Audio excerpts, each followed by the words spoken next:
Баршаңызға қайырлы күн достар, менің каналыма қош келдіңіздер. Бүгін мен ерекше самсаның рецептісімен бөлісемін. Алдымен 2 жұмыртқамызды кеңірек ыдысымызға жарып аламыз. Жақсылап араластырып, оған жарты шай қасық тұзымызды қосып, жақсылап барлығын араластырамыз. Жұмыртқаның үстіне сұйық майды құйып, жақсылап тағы да барлығын араластырып аламыз. Одан кейін жылы сүтімізді құямыз. Рецепттің ерекшелігі де осы сүттің қамырға қосылуы. Сүтті құйған кезде қамырымыз өте жұмсақ болып шығады. Енді алдын ала електен өткізілген ұнымызды кішкене бөліктерге бөле отырып қосамыз және де қамыр илейміз. Алдымен қамырды мен ыдысқа илеп аламын. Одан кейін ыңғайлы болу үшін үстелдің үстіне илеймін. Біздің қамырымыз дайын болуға қалды. Осындай қамыр бізде шығады. Қамырды 15 минутқа тындырылуға қоямыз. Мінекей 15 минуттай уақыт өтті. Енді мен қамырымды алып барлығын бөліп аламын. Мен қамырды 2 бөлікке бөліп алдым. Енді қазір бірінші бөлігін жақсылап илеп аламын оқтаумен. Жұқа нан илейтін боламын.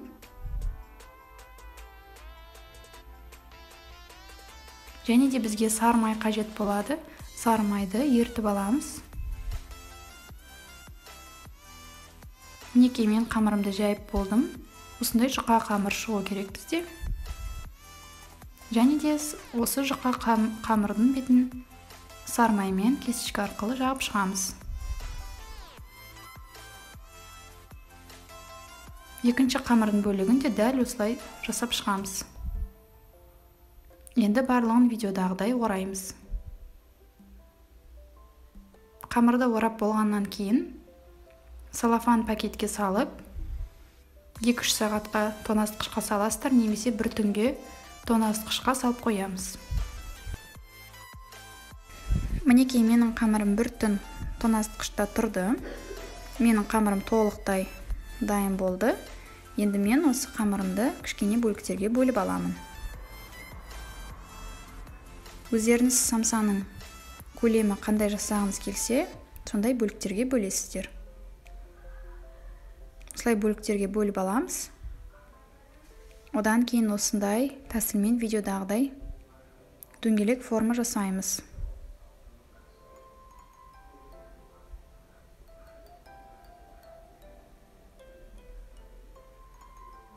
Енді кішкене ұн себе отырып, қамырымызды илейміз. Дөңгелек форма жасаймыз.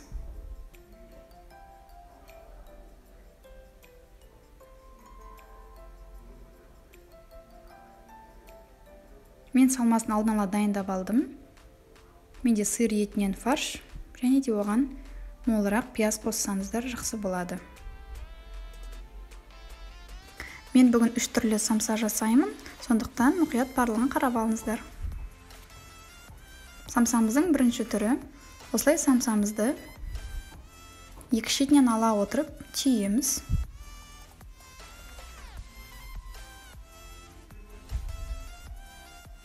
Мінекей осындай етіп түйіп аламыз. Одан кейін бізге осындай ағаш таяқша қажет болады. Осы ағаш таяқшаны біздің самсамызға түйреп шығамыз. Дәл осылай видеодағыдай ағаш таяқшамызды қамырымызды жинай отырып түйрейміз.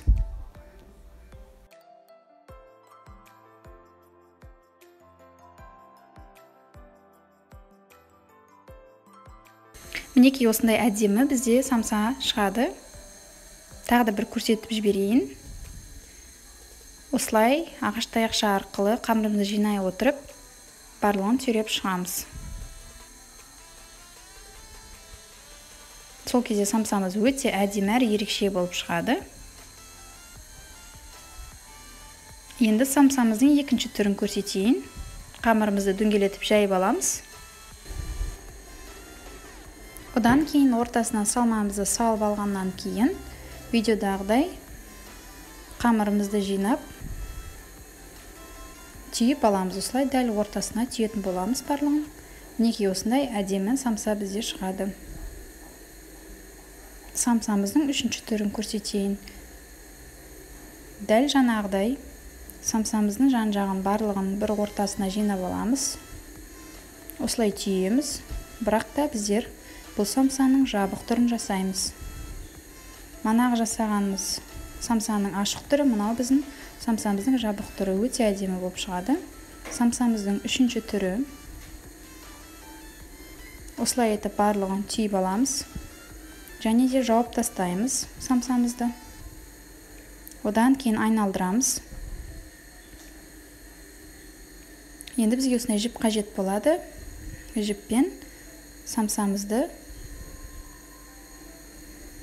видеодағыдай осылай етіп түйеміз.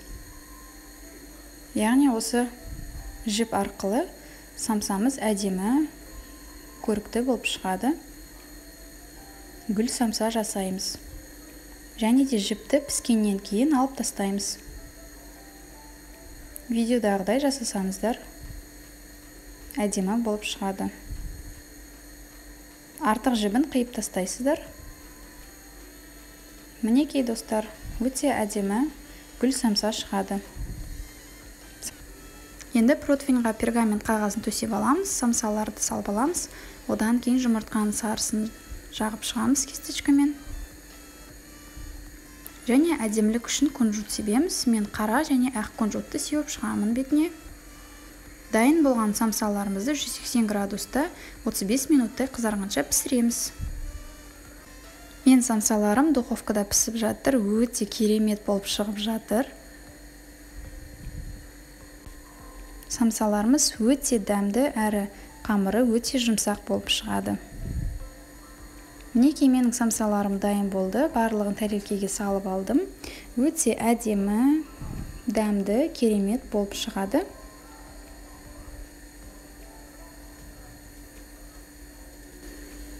Самсаны жемес бұрын міндетті түрде ағаш таяқшаларды алып тастаймыз. Өте оңай алынады. Міне, өздеріңіз көргеніңіздей өте жылдам алынады. Осылай етіп алып тастаймыз барлығын. Тағы да жақыннан көрсетейін. Самсаларымыз өте әдемі, жұмсақ болып шықты. Менің рецептім ұнаса, менің каналыма тіркеліп, лайк басып, комментарий жазуды ұмытпаңыздар. Мен самсаның дәмін көргелі жатырмын. Самсалар өте дәмді әрі ерекше болып шықты. Маған өте ұнады.